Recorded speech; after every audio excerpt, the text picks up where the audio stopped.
DLRs, hey, what's going on, Mike Boards with the Mike Boards channel? Thank you for watching. We're talking boats and outboard engines today, and in today's video we are going to remove the old fuel hose and install a brand new fuel hose that has the pump ball on it. Let's get started.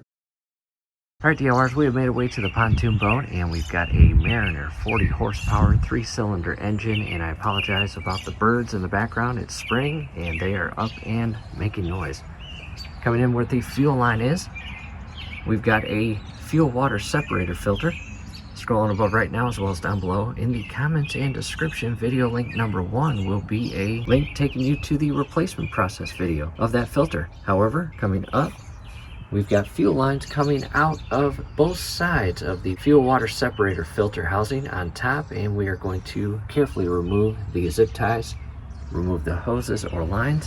Coming back down here to the engine portion, where the fuel line connects into the engine, we have a little push tab right here. See that? And by pushing that in and simultaneously pulling it out, we can remove it from the engine. And chances are it will leak just a little bit of fuel. That's normal. Set that aside. The opposite end of the fuel connects to the gas tank. Making our way up onto the pontoon boat and to the gas tank or fuel tank compartment, and the opposite end, in our case, same thing, just that little push button, and we actually loosened and removed it, as you see. This side of the hose a little cleaner because it's inside this compartment at all times, and there is our pump or ball, and as it feeds to the opposite end and into the engine compartment area, that's where it gets a little dirtier and greasier. Camera now positioned looking directly at the fuel water separator filter and housing that it screws into, and we've got a hose feeding out of this side that feeds inside the fuel compartment, connects to the tank, and this fuel hose feeding out of the right side feeds all the way down and again connects to the outboard engine. And in our case, we've got 2 zip ties on each hose and barbed fitting of the housing that the hose secures onto. You may have just a regular worm gear clamp. However, again, we've got zip ties, and we are just going to carefully cut these away.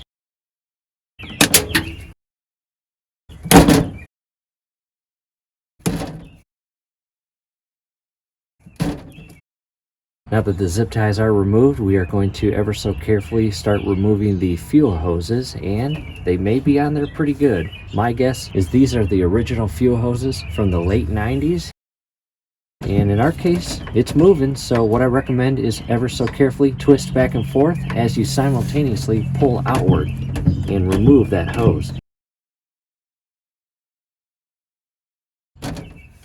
And a little corrosion or calcification inside there.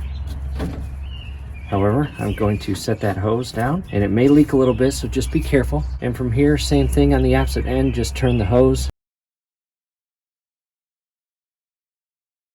I may need to come in with a flathead screwdriver, insert it in between the gap of the barbed fitting, and push out.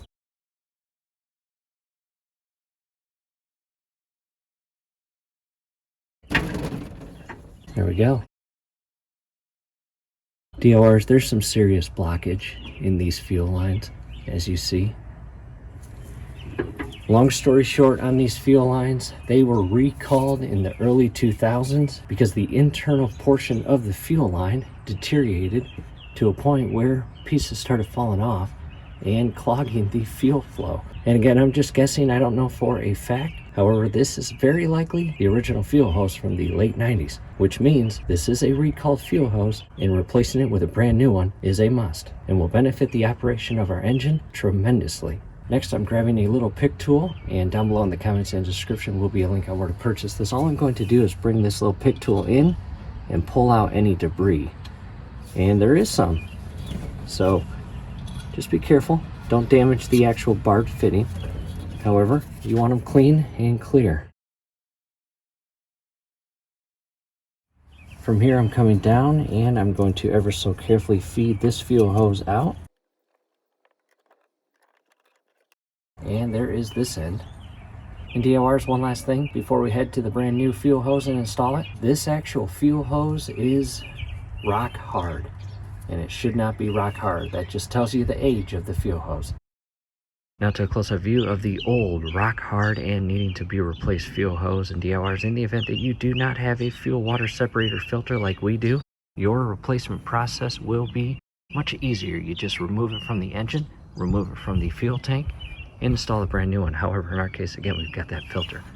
And because of that, we have to cut our brand new OEM Mercury fuel hose.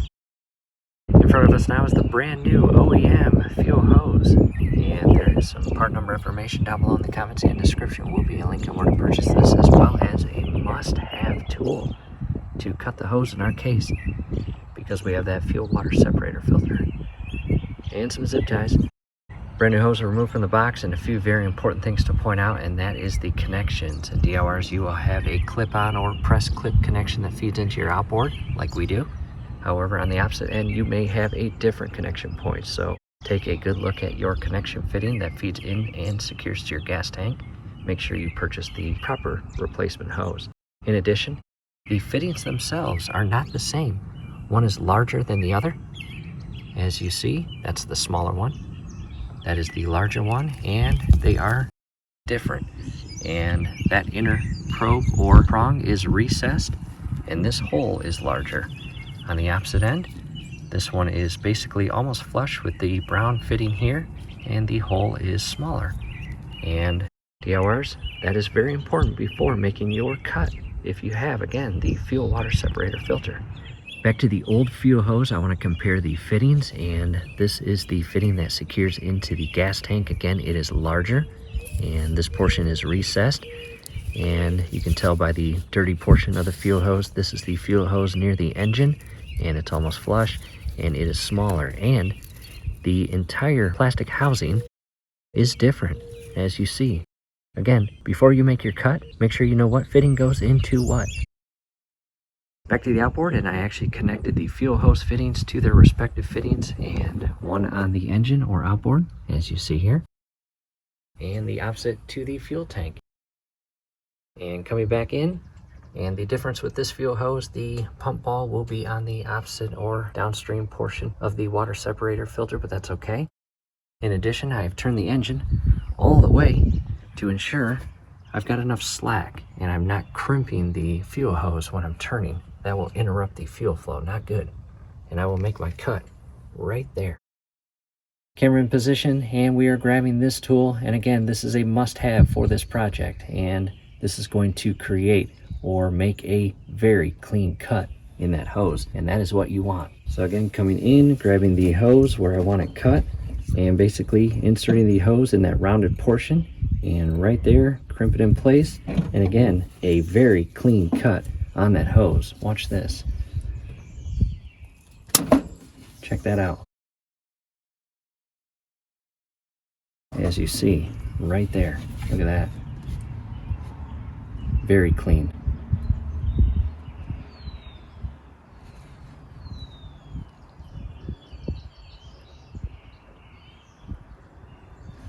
And what I'm going to do is secure the hose with the pump on it first. And before that, I've got some shop towel with some rubbing alcohol. Down below in the comments and description will be a link on where to purchase shop towels and rubbing alcohol. All I'm doing now is just cleaning the debris and corrosion off the barbed fitting. And as you do this, just make sure you don't push any debris inside the little fittings. From here, ever so carefully coming in and positioning the hose, and you've got an arrow right there representing the flow of fuel, and coming on to the fitting and pushing it all the way flush to the base of this bolt. Coming to the opposite side, and all I'm doing is basically untangling or winding that hose, and to the opposite side, and I'm pulling on this side and pushing. And both sides are pushed all the way in flush with their respective bolt or fitting, and from here, zip tying them in place. And again, the old hose had 2 zip ties on each, so we'll probably do the same.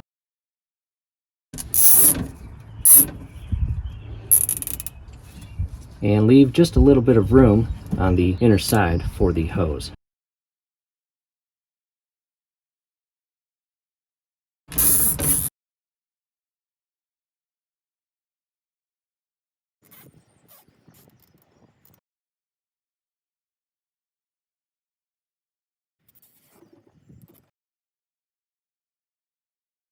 Followed by carefully clipping the excess zip tie away.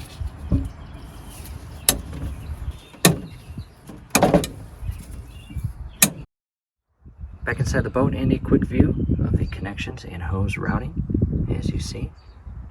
And again, the pump ball is on the outer side, downstream, but that's okay.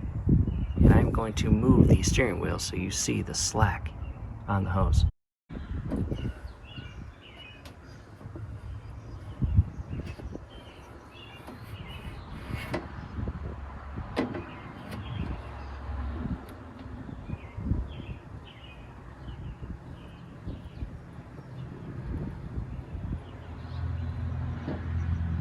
Back out of the boat, one additional item I installed was a hose routing adapter or brace or bracket, as you see right there.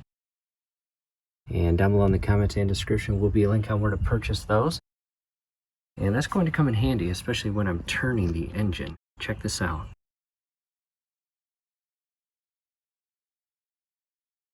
And it basically allows the hose to stay stationary in the area, basically out of the well portion and on the floor of the boat itself, as you see there.